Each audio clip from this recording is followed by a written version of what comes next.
दुनिया का एक सबसे अमीर परिवार। इनके पास है अकूत पैसा और प्रॉपर्टी। खेलने के लिए स्टेडियम से लेकर सिनेमा घर तक सब कुछ मौजूद है एक ही घर में। देखिए, आज बात हो रही है अबू धाबी के शाही परिवार की, जो है दुनिया का सबसे रईस परिवार। देखिए, यूनाइटेड अरब अमीरात मतलब UAE के बारे में आप सभी ने सुना होगा।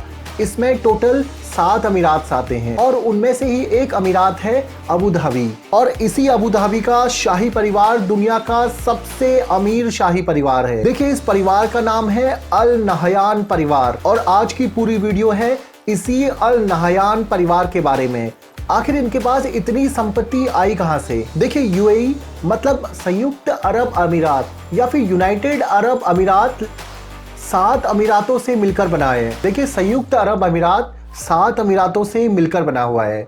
इन अमीरात को हम प्रांत कह सकते हैं। जैसे हमारे देश की बात करें तो यहाँ पर अलग अलग राज्य हैं। इसी तरह से संयुक्त अरब अमीरात UAE 7 राज्यों से मिलकर बना है और इन 7 अमीरात के अलग अलग आमिर हैं। बात करते हैं यूनाइटेड अरब अमीरात मतलब UAE में कौन राज करता है। देखिए, UAE की बात की जाए तो यहाँ पर एक नेशनल गवर्नमेंट है जिसके 3 अंग हैं। जिस तरह से हमारे भारत में नेशनल गवर्नमेंट के 3 अंग होते हैं, उसी तरह से UAE में भी 3 अंग हैं। पहला है लेजिस्लेटिव, फिर एग्जीक्यूटिव और उसके बाद आता है जुडिशियल यानी विधायिका, कार्यपालिका और न्यायपालिका। देखिए, इसमें से जुडिशरी और एग्जीक्यूटिव काउंसिल ये दोनों प्रेसिडेंट के पास होते हैं और इस प्रेसिडेंट का चुनाव होता है लेजिस्लेटिव से।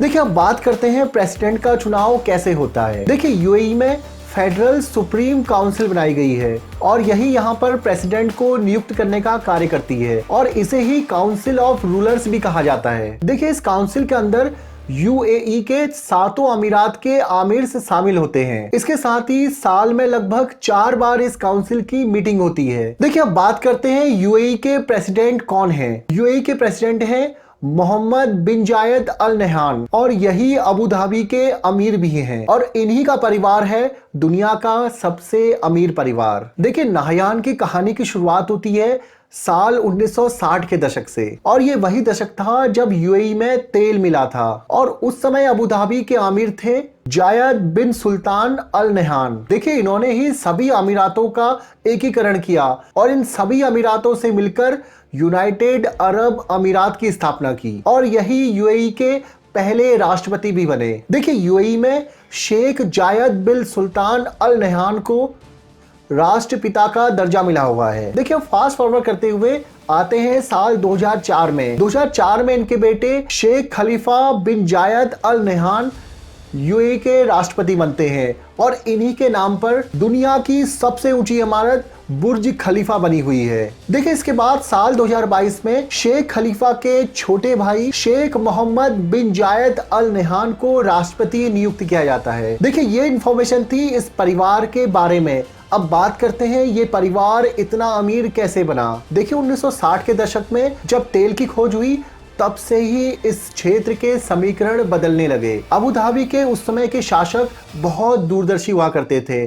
उन्हें पता चल चुका था कि तेल की कीमत आगे चलकर कैसी रहने वाली है। उन्होंने अबू धाबी के अंदर अस्पतालें, सड़कें और इमारतें बनाना शुरू करी। इसके साथ ही ये वो समय भी था जब ब्रिटेन इन इलाकों को छोड़कर जाने लगा था। ब्रिटेन ने रेगिस्तान में कब्जा इसलिए किया था क्योंकि यहाँ के लड़ाके ब्रिटेन के जहाजों की सुरक्षा किया करते थे और ब्रिटेन का यहाँ पर रहने का मतलब भी यही था कि अपने मालवाहक जहाजों की कबीलाई लड़कों से सुरक्षा करना। देखिए, उस समय इन इलाकों पर कबायली लड़ाकों का बहुत बड़ा आतंक हुआ करता था और ये कबीलाई लड़ाके यहाँ से गुजरने वाले मालवाहक जहाजों को लूट लिया करते थे। तब से ही अंग्रेज यहाँ पर बस गए ताकि अपने मालवाहक जहाजों की सुरक्षा कर पाए। देखिए, तेल की खोज के बाद ब्रिटेन को यहाँ पर रहने का फायदा तो दिख रहा था, लेकिन साथ ही यहाँ पर नुकसान ज्यादा था क्योंकि यहाँ के 6 अमीरात अब एक साथ एकजुट होकर देश बनाने जा रहे थे और साथ ही अंग्रेजों को यहाँ पर